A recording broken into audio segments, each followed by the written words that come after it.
Alice Edwards tenía 65 años cuando todo se rompió por dentro sin que se oyera un solo grito.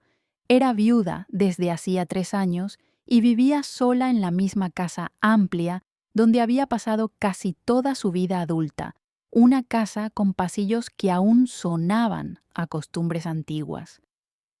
Robert, su esposo, había sido un empresario discreto y estratégico, de esos que jamás hablaban de dinero en la mesa, pero lo tenían todo ordenado como un mapa.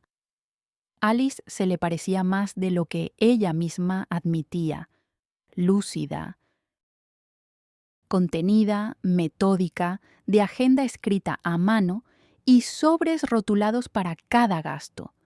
No era una mujer de grandes demostraciones, pero sí de presencia firme, de mirada que observa antes de opinar. Desde que Robert murió, ella había aprendido a sostener la calma como si fuera una tarea, regar las plantas a la misma hora, caminar 2 calles y volver, limpiar la plata heredada sin prisa. Aún así, había algo que la mantenía conectada a la vida, su familia, especialmente su nieta Jennifer.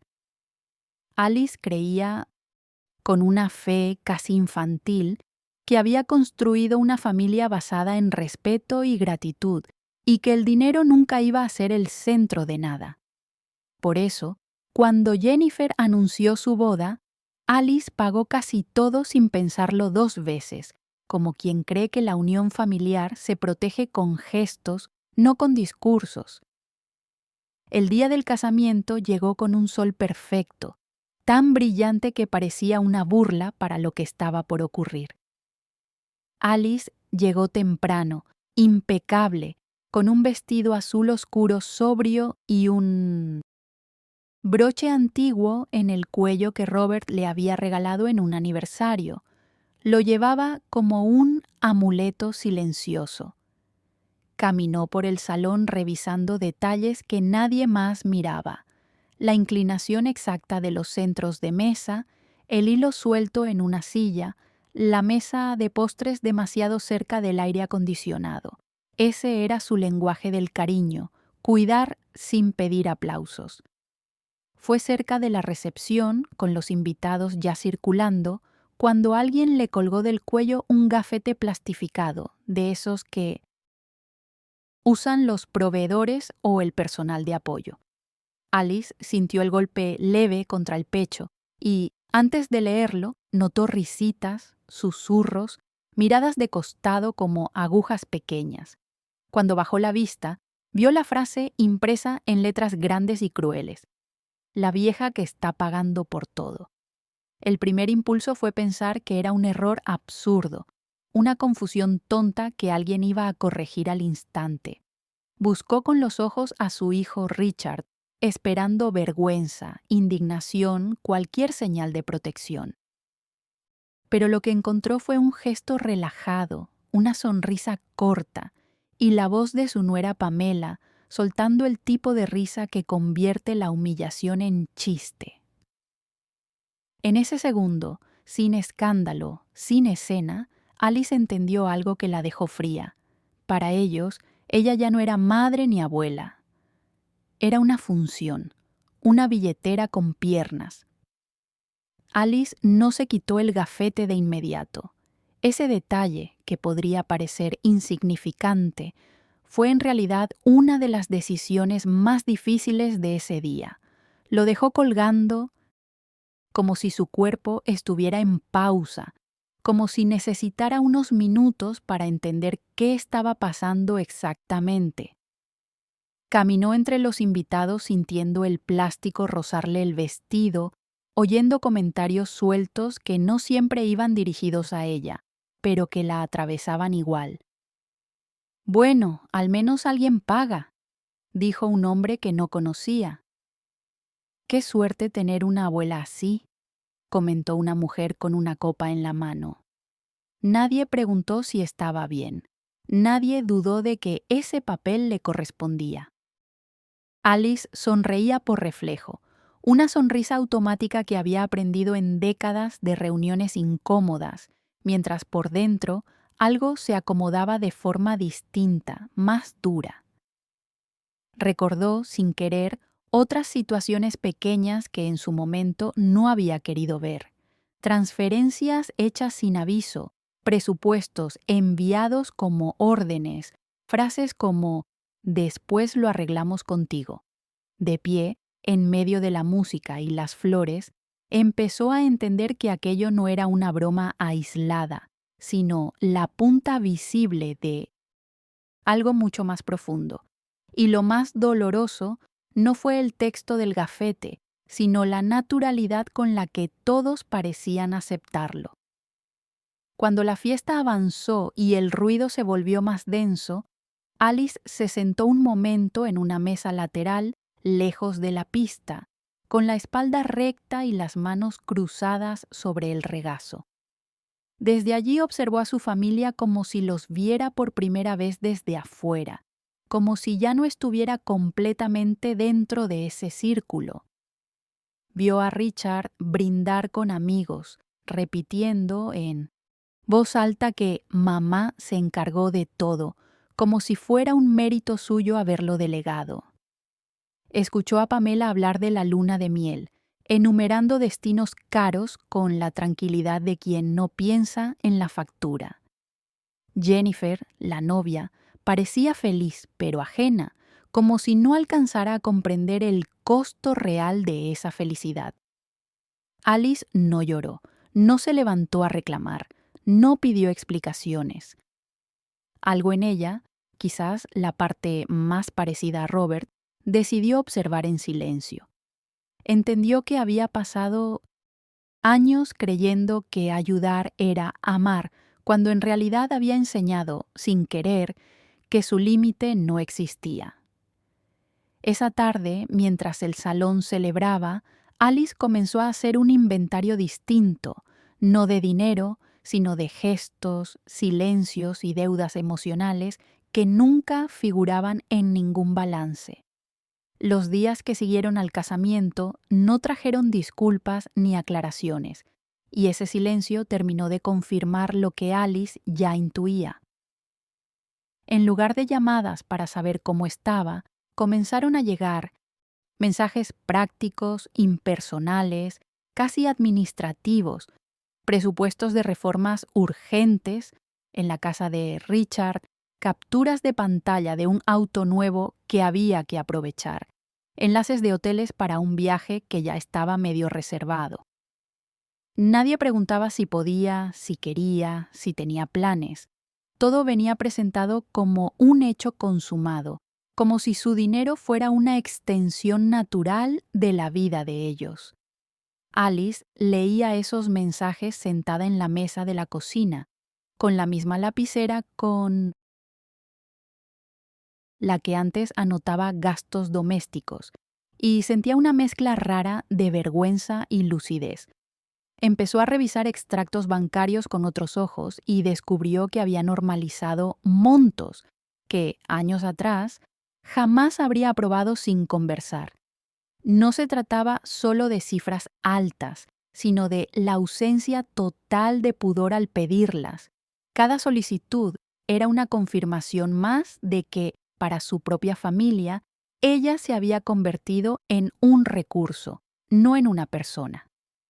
Fue en una de esas tardes silenciosas cuando Alice decidió llamar a Martin Reynolds, el abogado de Robert, más por necesidad de orden que por sospecha.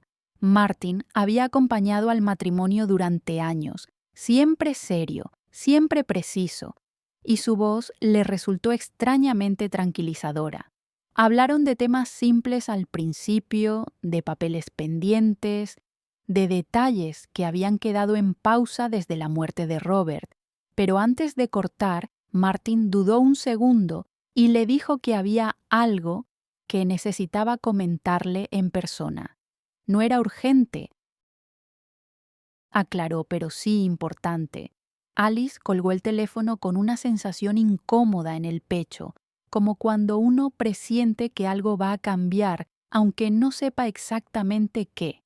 Días después, sentada frente a Martin en una oficina ordenada hasta el exceso, escuchó por primera vez la palabra codicilo. Robert, poco antes de morir, había añadido una cláusula secreta a su testamento. No hablaba de dinero en abstracto, sino de respeto. Establecía que cualquier descendiente que humillara públicamente a Iseinogen Alice, intentara controlar sus bienes o la presionara para abandonar su casa, perdería automáticamente el derecho a la herencia. Alice sintió un nudo en la garganta, no por la sorpresa legal, sino por la claridad brutal de una verdad. Robert había visto venir todo esto mucho antes que ella. Alice salió de la oficina de Martin caminando más despacio de lo habitual, como si cada paso necesitara asentarse antes de tocar el suelo. No sintió alivio inmediato, ni rabia, ni ganas de confrontar a nadie. Sintió algo más frío y más profundo, comprensión.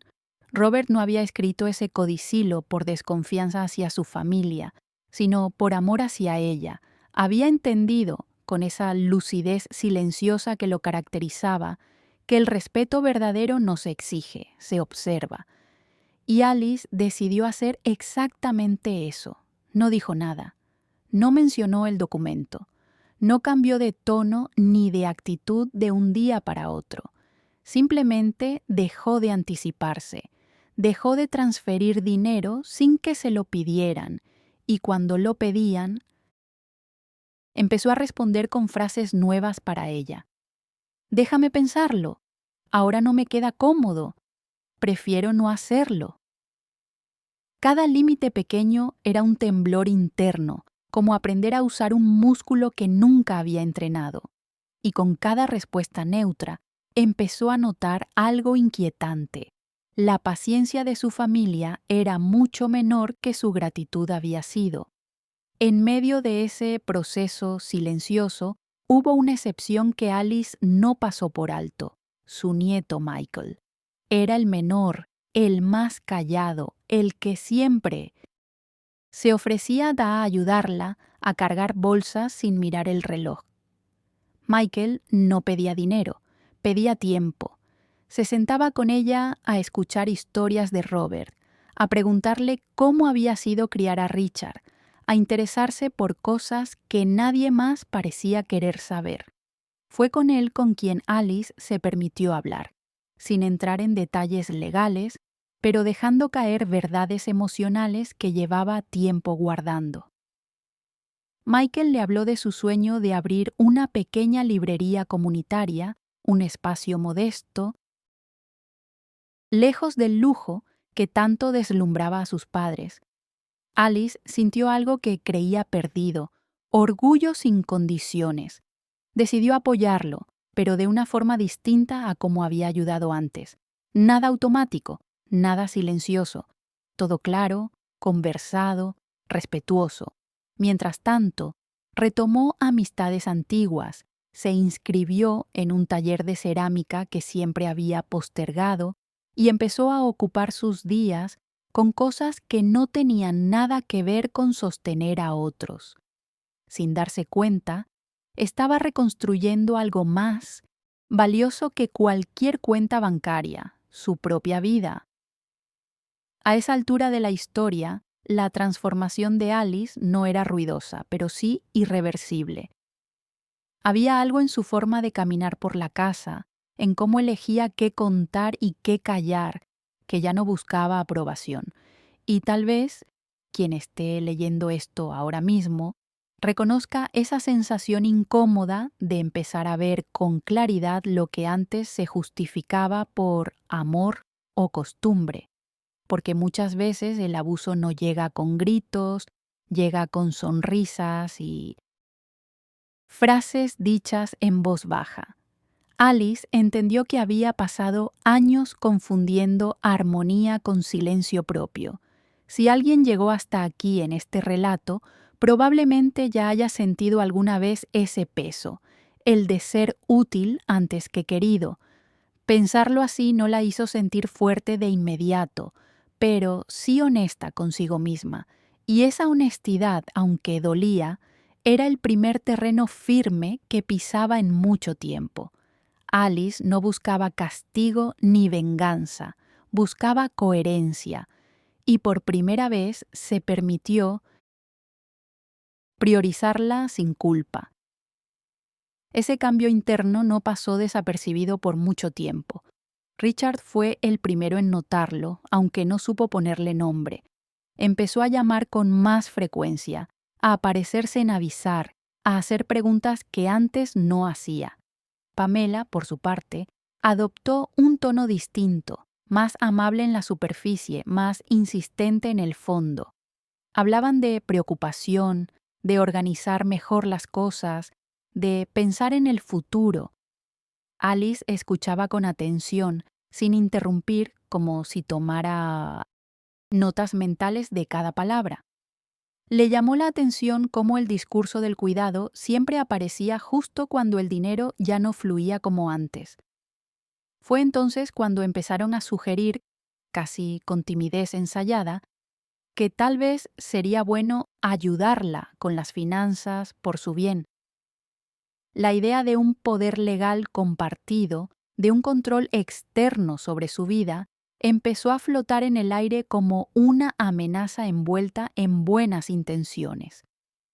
Alice no respondió de inmediato, solo pidió tiempo, pero por dentro entendió que la observación silenciosa estaba llegando a su fin y que pronto tendría que enfrentarse a algo mucho más directo. Las semanas siguientes estuvieron marcadas por una insistencia que ya no intentaba disimularse. Richard hablaba de números como si fueran argumentos morales, y Pamela empezó a aparecer con carpetas, impresiones y supuestos consejos de conocidos que habían pasado por lo mismo. Todo se presentaba como una ayuda necesaria, casi urgente, y siempre bajo la premisa de que Alice ya no podía sola. Ella escuchaba en silencio, observando cómo la preocupación se transformaba poco a poco en impaciencia. Cada vez que Alice rechazaba una propuesta, el ambiente se volvía más tenso, más frío. Empezaron a mencionar su edad con una ligereza incómoda, a recordar olvidos mínimos como si fueran señales graves. Alice anotaba mentalmente cada comentario, cada gesto, consciente de que estaban construyendo un relato donde ella dejaba de ser competente. Y lo más doloroso no era la estrategia en sí, sino reconocer que provenía de su propio hijo. Aún así, decidió no adelantarse. Sabía que el codicilo existía, pero también sabía que su fuerza residía en la evidencia, no en la amenaza. Fue entonces cuando Richard y Pamela propusieron una reunión familiar, una conversación tranquila para dejar todo en claro. Eligieron una fecha simbólica, el cumpleaños número 66 de Alice. Dijeron que querían celebrarla, pero Alice percibió algo distinto en la insistencia por reunir a todos. Aceptó no por ingenuidad, sino por convicción. Invitó también a Martin, el abogado, bajo el pretexto de resolver cuestiones administrativas pendientes. El día llegó con una tensión densa, casi palpable.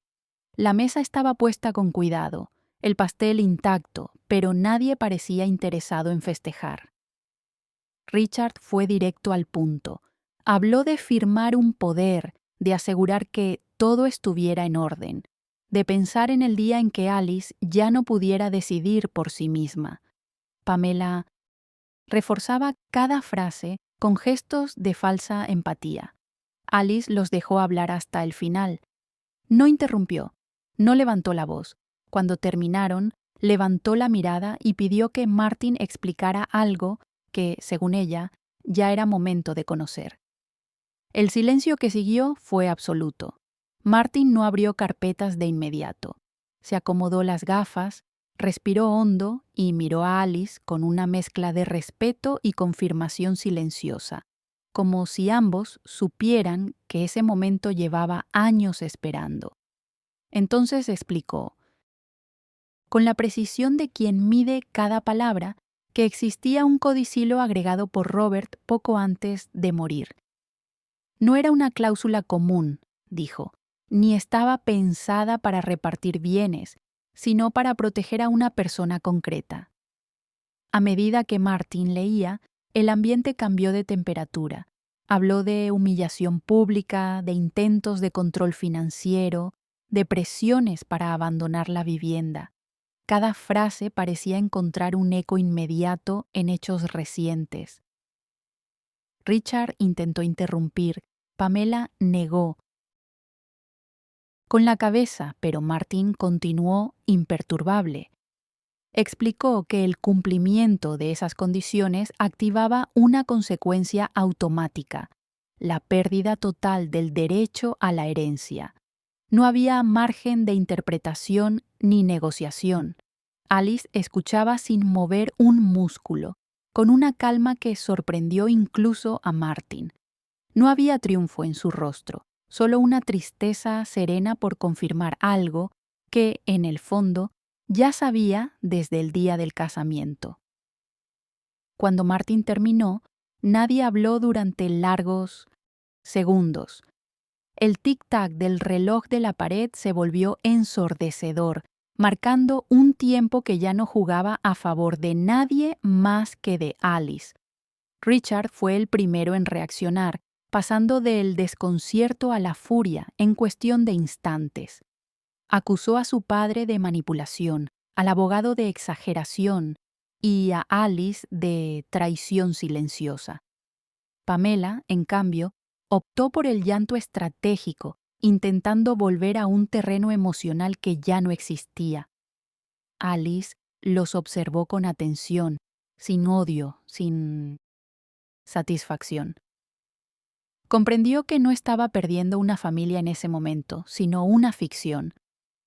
Martin cerró la carpeta y aclaró que, legalmente, la cláusula ya estaba activa.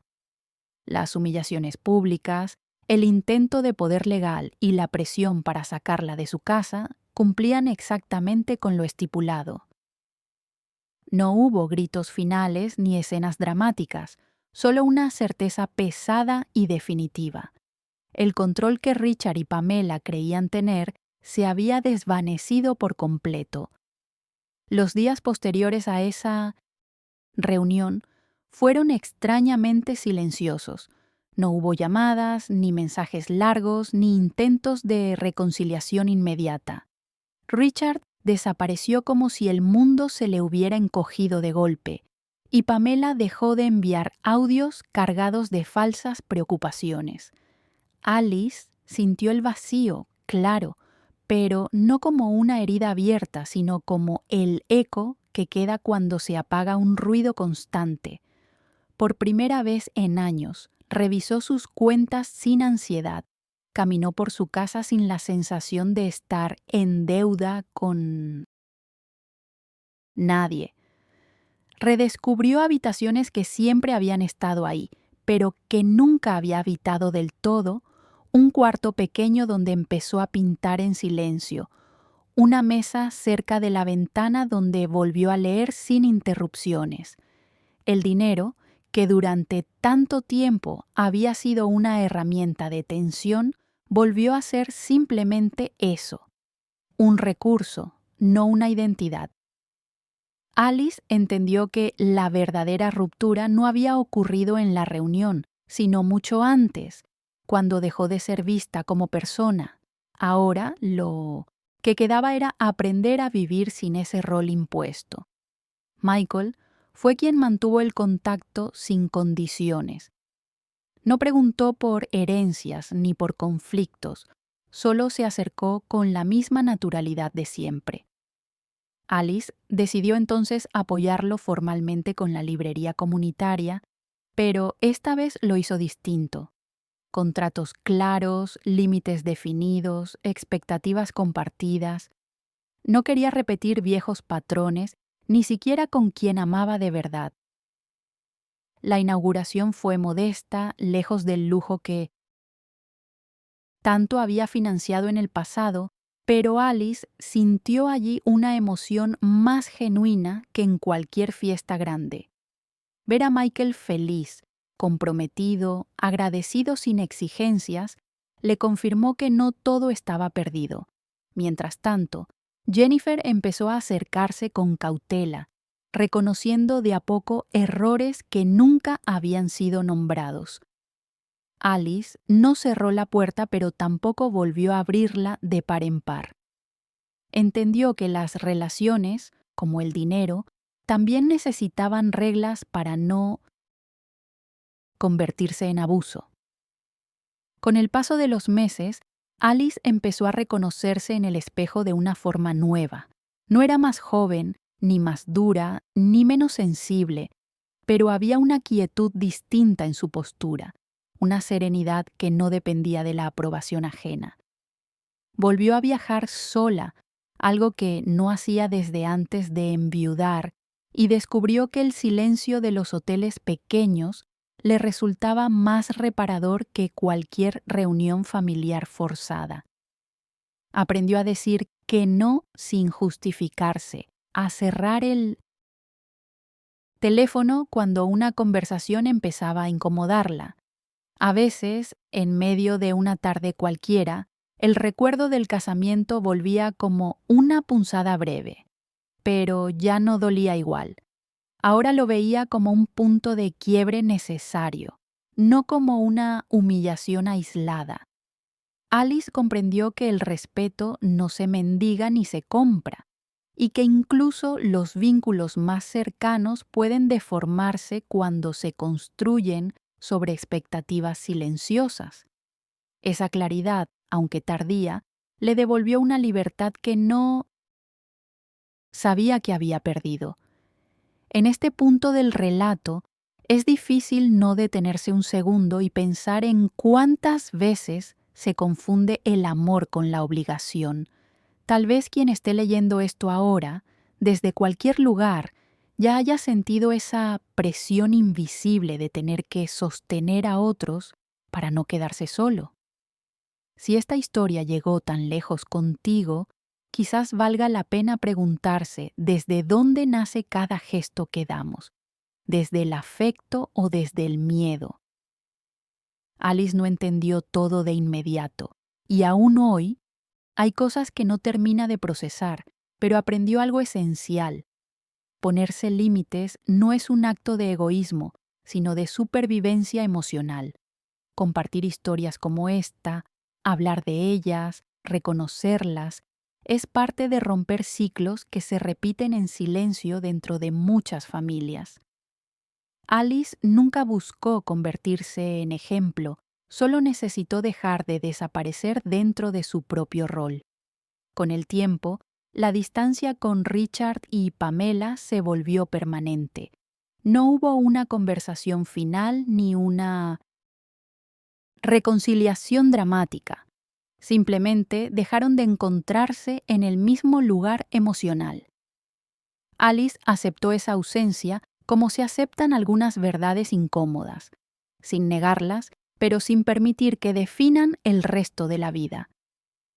Entendió que su hijo no había cambiado de un día para otro, sino que había revelado una forma de estar en el mundo que siempre estuvo ahí, sostenida mientras fue conveniente. La herencia, ahora reorganizada de acuerdo con el codicilo, dejó de ser un tema de discusión y pasó a ser una consecuencia.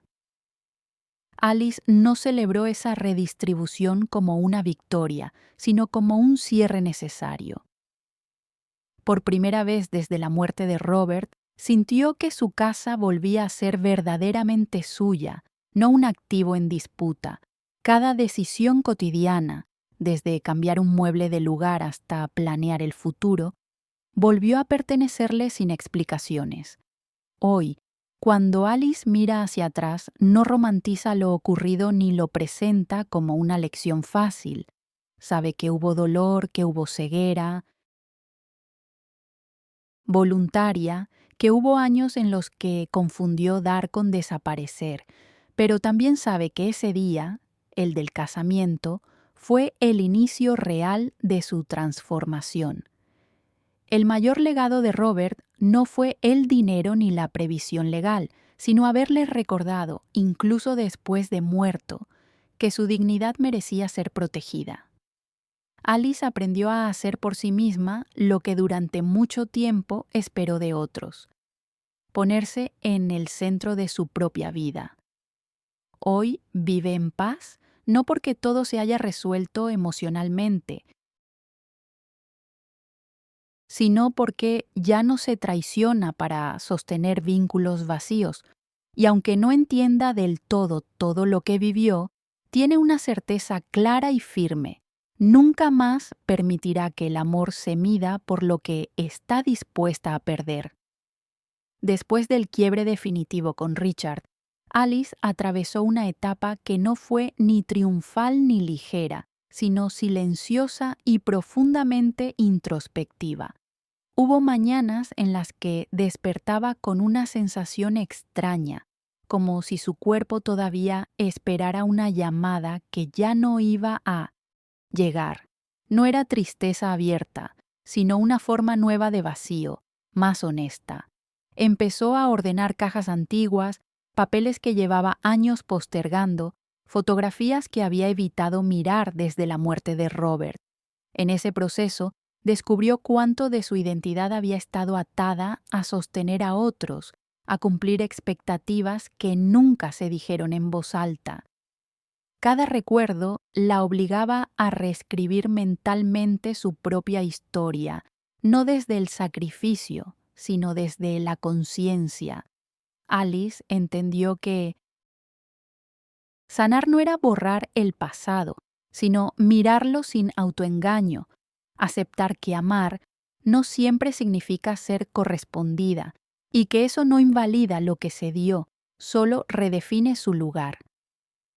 Fue también en ese periodo cuando Alice empezó a notar cambios físicos sutiles, casi imperceptibles para los demás, pero enormes para ella.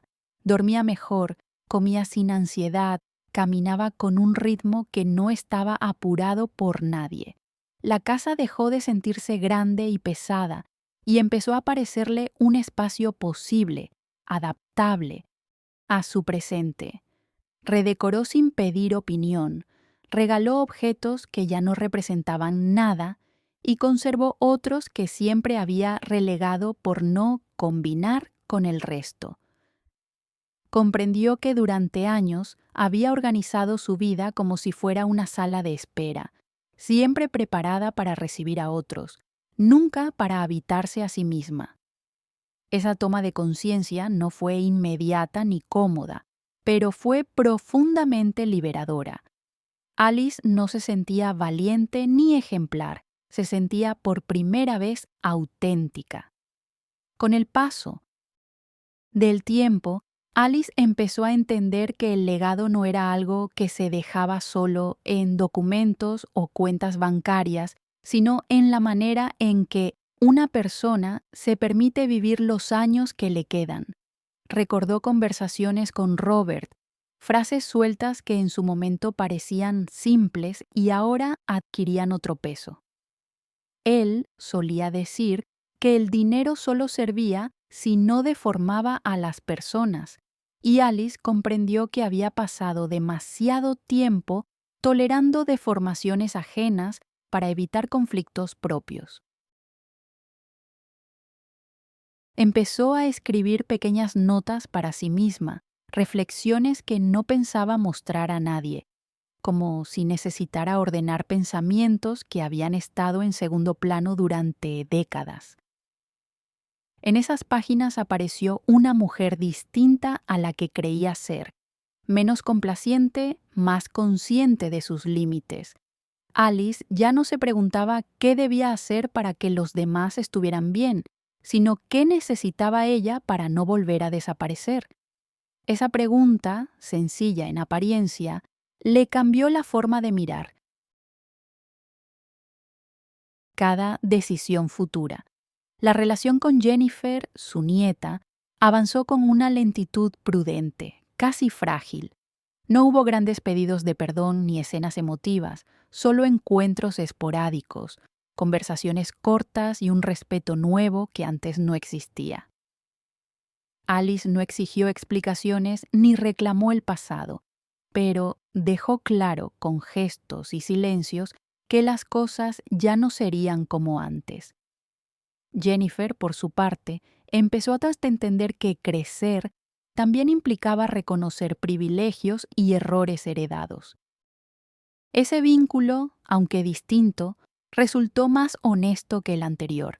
Alice aprendió que algunas relaciones no vuelven a ser lo que fueron, pero pueden transformarse en algo más sano si se les quita el peso de la obligación.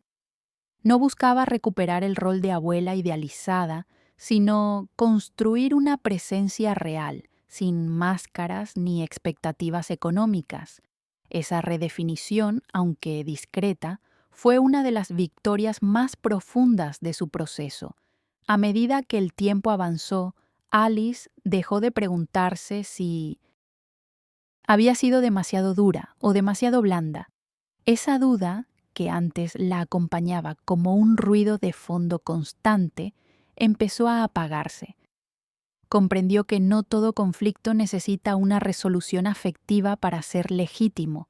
Algunos solo requieren límites claros para dejar de doler. Volvió a celebrar cumpleaños de forma íntima, con pocas personas, sin discursos ni expectativas. Aprendió a disfrutar de su propia compañía sin sentir que estaba fallando a nadie.